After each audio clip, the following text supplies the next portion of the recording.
Before we begin, I want to be very clear about something. Everything you're about to see in this video is based on realistic, middle-of-the-road examples, but they are still examples. They are not financial advice. They are not personalized recommendations, and they may not match your exact situation. Your income, your credit score, your location, your driving habits, all of that matters. So the goal of this video is not to tell you what to buy. It's to help you understand how the system works so you can make decisions with open eyes instead of pressure. Because most people don't lose money on cars because they're careless. They lose money because no one ever shows them the full picture. They're shown a payment. They're shown a monthly number. They're shown a deal. But they're rarely shown the long-term cost. And when you don't see the long-term cost, you can't properly judge the trade-off. So think of this video as a financial X-ray. We're not here to shame anyone. We're not here to attack dealerships. We're not here to say, never buy a truck. We're here to slow the process down, to replace emotion with understanding, to replace pressure with clarity, to replace confusion with math. Because money works best when you understand it. And that's what this video is about. Picture this. You pull into a dealership parking lot on a Saturday afternoon. What a beautiful day to visit the dealership. This place is so wide open and peaceful. Rows of trucks and SUVs line the lot. Sunlight reflects off polished paint. Everything looks clean. Everything looks successful. You step out of your old car. Maybe it's scratched. Maybe it rattles. Maybe the AC barely works. This old clunker has seen better days. These scratches are rough and that mirror's loose. Time for some TLC. And suddenly, standing next to all these new vehicles, it feels outdated.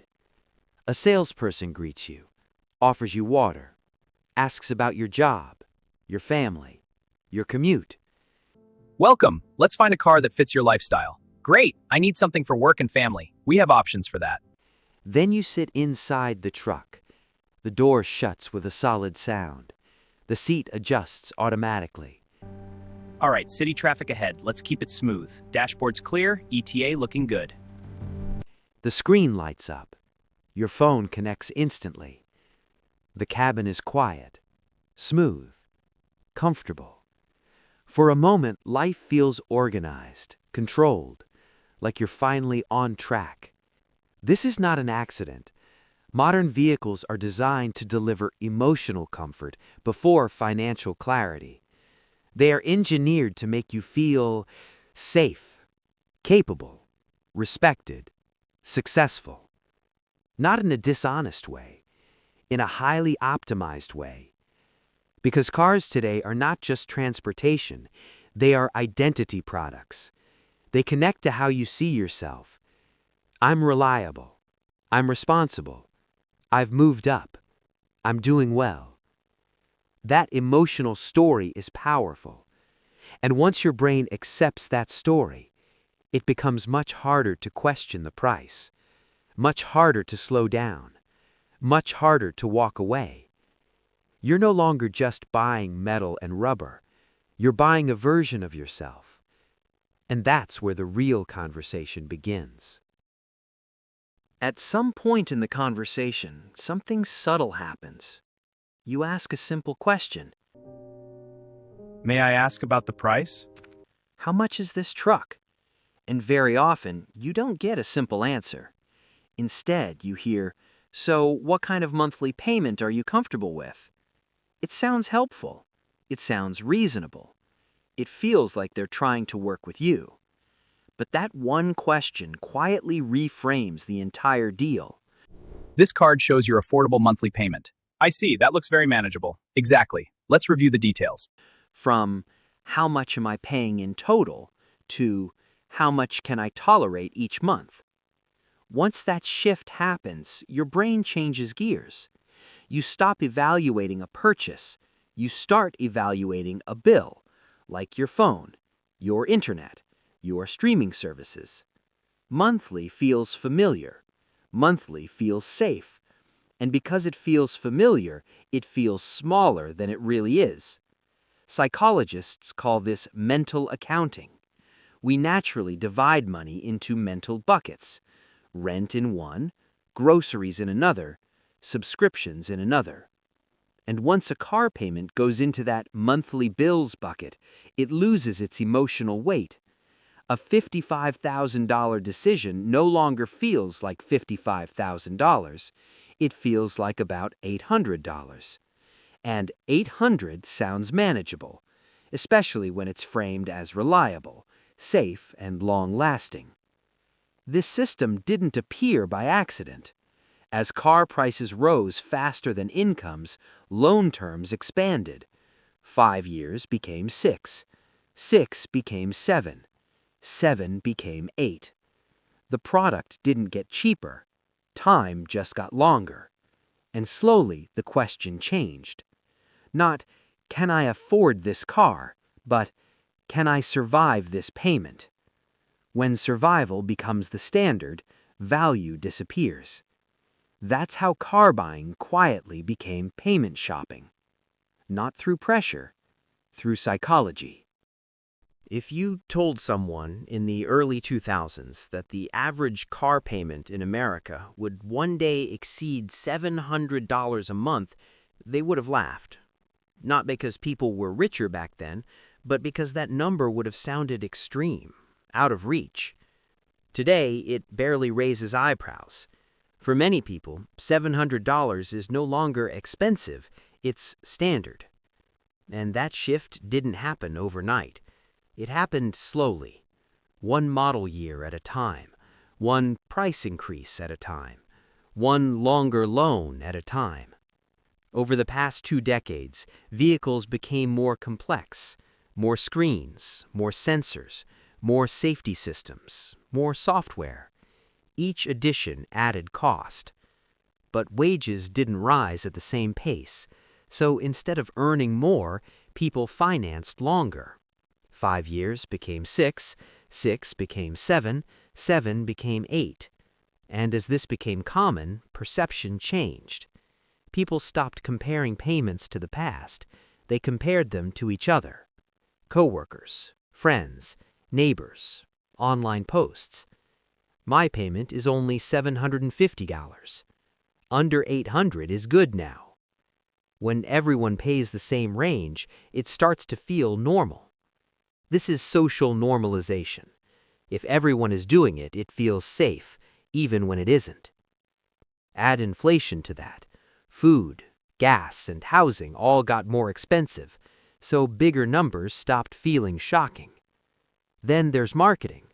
Ads don't show prices, they show payments. Websites don't highlight total cost, they highlight estimated monthly. Everything reinforces one message: monthly matters, total doesn't. And once 700 feels normal, 800 feels close, 900 feels negotiable, 1,000 feels acceptable. That's how high payments became familiar, not through force, through familiarity. When a monthly payment comes back higher than expected, something very predictable happens. There's a short pause, a nod, a thoughtful look, then a sentence like, "Let's see what we can do to make this more comfortable." It sounds helpful. It sounds supportive. It feels like someone is on your side. But most of the time, the first tool isn't a discount. It's time. Instead of changing the price, the system changes the calendar. A 72-month loan becomes 84, and 84 becomes 96. And just like that, the payment drops. Not dramatically, just enough. Enough to turn "that's too much" into "I think I can manage that." This works because most people don't understand how interest works over long periods. We think linearly. If it's cheaper per month, we assume it's cheaper overall. But finance doesn't work that way. Every extra month adds interest, risk, and depreciation. Think of it like filling a bathtub. Water flows in, but the drain is open. Interest is the drain. The longer it stays open, the more money disappears before you own anything. This is sometimes called new affordability. Something feels affordable not because it costs less each month, but because it hurts less each month. Like paying only the minimum on a credit card. You didn't solve the problem, you delayed it, and often made it worse. Another hidden factor is rates. Longer loans usually come with higher interest, so you're not just paying longer, you're paying more to pay longer. But it's all hidden inside one number. You see $820, you don't see 7 years, thousands in interest, and lost flexibility. You see manageable. And once something feels manageable, people stop questioning it. That's how time became the most powerful pricing tool. Not discounts, not rebates, calendars. So far, we've talked about psychology, we've talked about social trends, we've talked about how the system works. Now it's time to make this real, because none of this matters unless we put numbers on it. So let's build a realistic middle-of-the-road scenario. Not the worst case, not the best case. Something close to what many buyers experience. Again, this is an example. Your situation may be higher, it may be lower.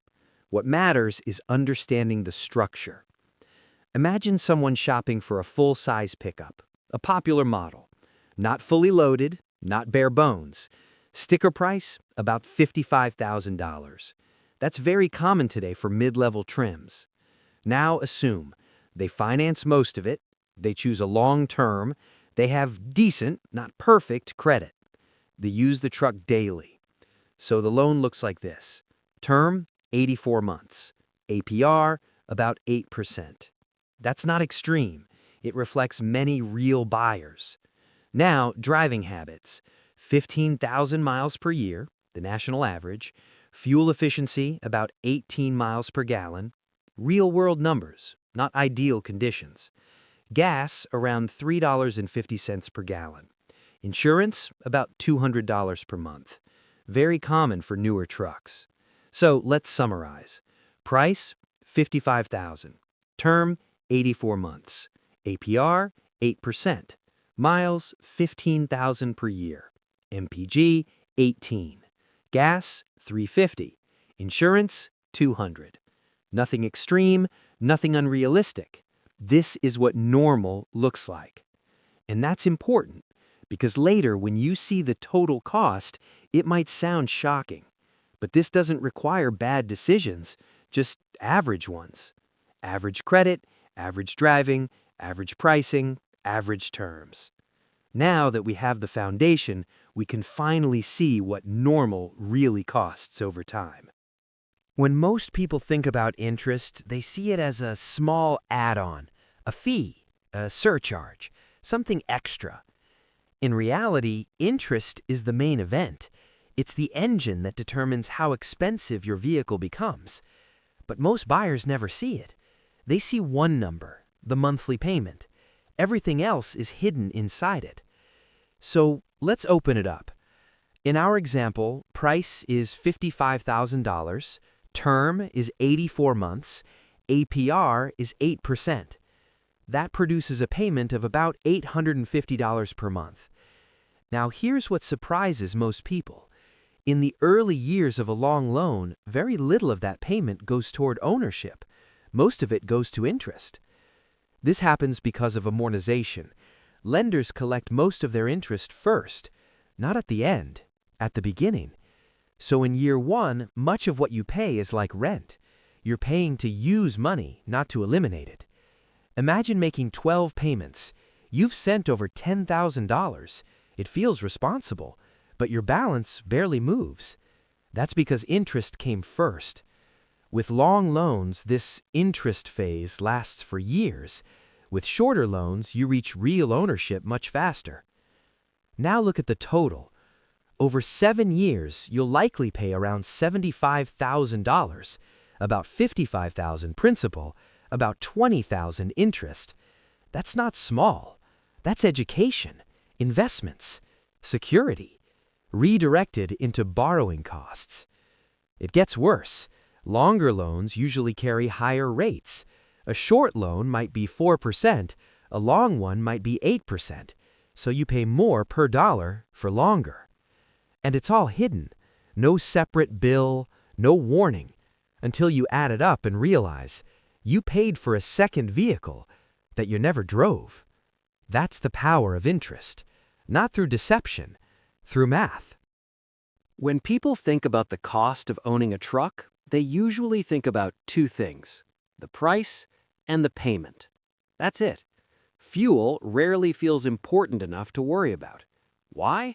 Because it never arrives as one big bill. It comes in small pieces. $50 here, $60 there, $100 on a bad week. It feels manageable, forgettable, just part of life. But small numbers, repeated for years, become very big numbers. Let's go back to our example. 15,000 miles per year, 18 miles per gallon. That's about 833 gallons annually. At $3.50 per gallon, that's nearly $2,900 per year. Most people never calculate that. They swipe their card and move on. But over 7 years, that's more than $20,000 just in fuel. And that's with moderate prices. If gas jumps to $4.50 or $5, the cost rises sharply. And most truck miles aren't heroic. They're commutes, errands, school runs, traffic. You're burning heavy fuel for everyday trips. Real-world driving makes it worse. Idling, cold starts, short trips, all reduce mileage. That 18 mpg rating is a lab number. Many drivers get less. Then there's maintenance, oil, fluids, filters, batteries, sensors. Modern trucks are computers on wheels, powerful but complex. Small failures cost hundreds, big ones cost thousands. These costs feel random, but over time they're guaranteed. And because none of this appears in your payment, it feels invisible until you look back and realize you spent another car's worth of money just keeping the first one running. That's the danger of operating costs. They don't shock you, they drain you, slowly. When you buy a new or nearly new truck, insurance isn't optional. It's required. Lenders demand full coverage. Comprehensive, collision, high liability. They're protecting their money first, not yours.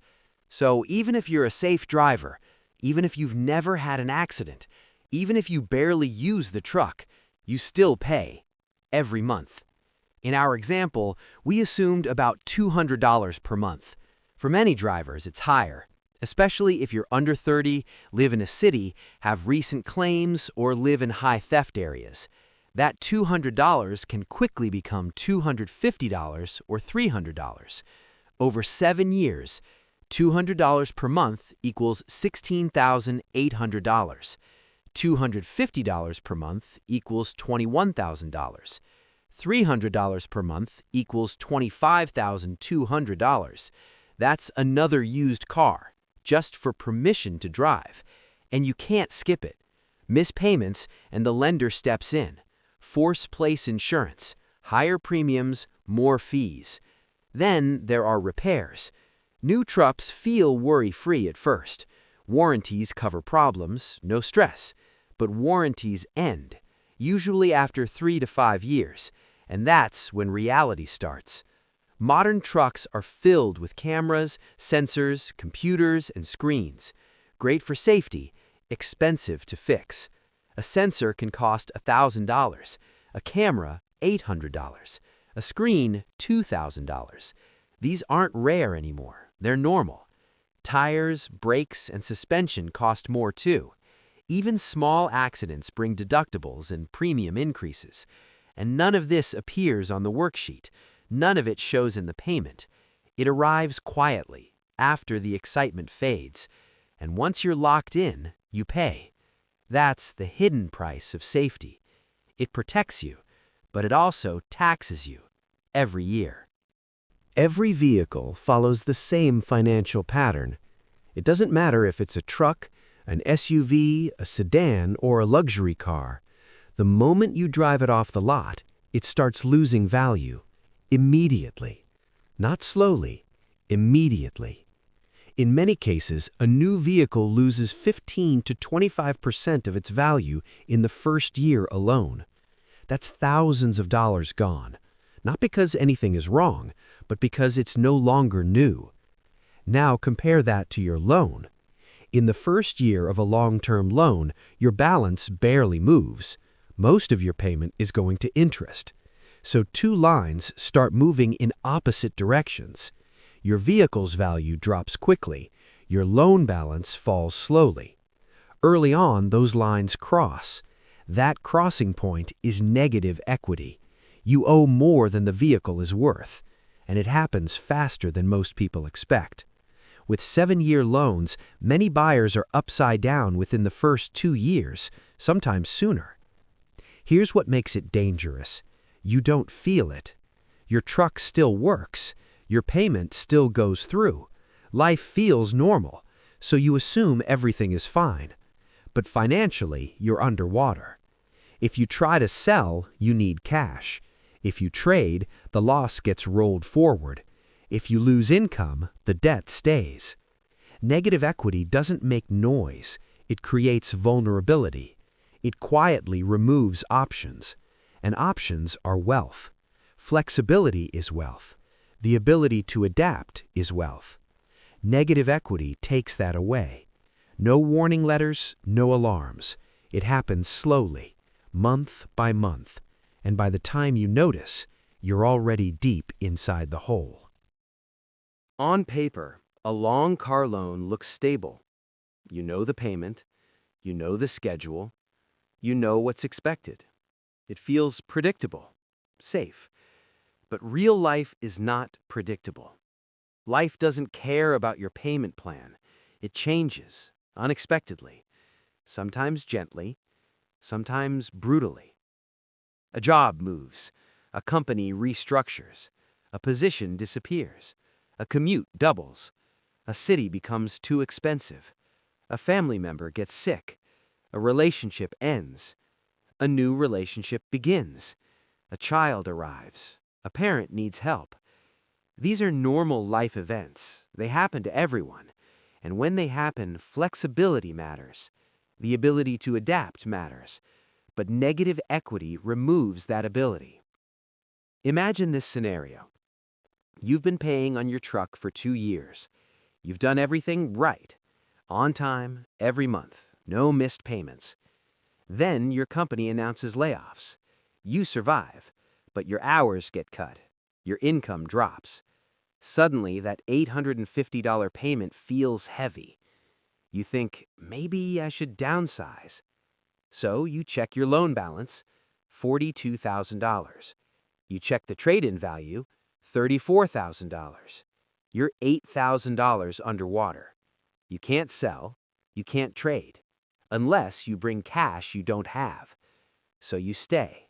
You keep paying. You tighten everything else. Fewer dinners out, no vacation, delayed repairs, more stress. Another example. Your commute changes. What used to be 15 minutes becomes 45. Gas doubles. Wear increases. Time disappears. You think, maybe a smaller car makes sense now. But again, you're upside down. So you adapt your life to the loan, instead of adapting the loan to your life. That's the hidden cost. Not money, control. When you're financially flexible, life's changes are manageable. When you're locked into long-term debt, life's changes become crises. And most people don't realize this risk when they sign, because nothing is wrong yet. Everything feels fine. The danger is delayed, and delayed danger is the hardest to respect. Once negative equity enters the picture, a new problem begins. It doesn't disappear, it moves forward. When people trade in a vehicle that's underwater, the remaining balance doesn't vanish. It gets added to the next loan, quietly. So instead of starting fresh, you start behind. Imagine this. You owe $8,000 more than your truck is worth. You trade it in. That $8,000 gets rolled into your next loan. Now your new vehicle starts with instant debt. A year later, depreciation hits again. You're underwater again. So you repeat the process. Trade, roll, extend, pay. Each cycle gets longer. Each payment gets heavier. Each exit gets harder. This is the auto debt treadmill. You keep moving, but you're not going anywhere. And the most dangerous part? From the outside, it looks normal. Nice vehicle, on-time payments, good credit. Inside, constant pressure, constant obligation, constant lack of freedom. People don't get trapped because they're reckless. They get trapped because the system makes repetition easy and escape difficult. Every dollar you spend on a vehicle is a dollar you cannot use somewhere else. That sounds obvious, but most people never feel it because opportunity cost doesn't send bills. It doesn't show up on statements. It doesn't create alerts. It just disappears quietly. Let's go back to our example. That extra $200 to $300 per month caused by long loans and high interest, where does it go? Into interest, into fuel, into insurance, into depreciation. Now imagine redirecting it. $250 per month, invested, saved, compounded. Over 7 years, even at modest growth, that becomes tens of thousands of dollars. That's an emergency fund, a down payment, a business idea, a safety net, a stress reducer. Instead, it becomes exhaust fumes and worn-out tires. Another example. Many people roll $5,000 or $7,000 into a deal. Fees, negative equity, add-ons. That money could have sat in savings. It could have grown. It could have protected you. Instead, it gets absorbed and immediately starts losing value. That's the tragedy of opportunity cost. You don't feel the loss. You feel the lifestyle. Until later, when you realize you worked for years and have very little to show for it. Not because you didn't earn, because you didn't get to keep. Understanding how the system works is important, but using that understanding is what changes lives. So here's a simple protection system you can use anytime you shop for a vehicle. First, never negotiate the payment first. Payments are easy to manipulate. Price is harder. Always start with one question. What is the out-the-door price? That means the vehicle, taxes, fees, and add-ons. One number. No surprises later. Second, demand transparency. Ask for a full itemized breakdown. Every fee, every product, every warranty. If something can't be explained clearly, it probably shouldn't be there. Third, always connect the payment to the terms. Never accept a monthly number without seeing the APR, loan length, and total paid. Those matter more than the payment itself. Fourth, be willing to walk away. If pressure increases, answers get vague, or clarity disappears, leave. Good deals survive daylight. Bad deals need shadows. But smart buying isn't just about technique. It's about identity. Most financial mistakes don't happen because people are bad at math. They happen because of how we see ourselves. For years, marketing has trained us to think like consumers. Upgrade, replace, repeat. Bigger feels like success. New feels like progress. But owners think differently. They ask, how long will I keep this? What will it really cost me? What am I giving up? They think in decades, not months. They choose stability over appearance, control over image. And that mindset is where wealth actually begins. Because after everything we've covered, the psychology, the numbers, the hidden costs, one truth becomes clear. A truck is never just a truck. It's a financial contract wrapped in comfort and emotion. Sometimes it's worth it, but only when you understand it. Wealth isn't about what you drive, it's about what you control. Your time, your choices, your peace of mind. You don't buy the payment, you buy the math, and the math never lies. If this helped you, share it with someone who's shopping. It might save them years, because money works best when you understand it, not when it controls you.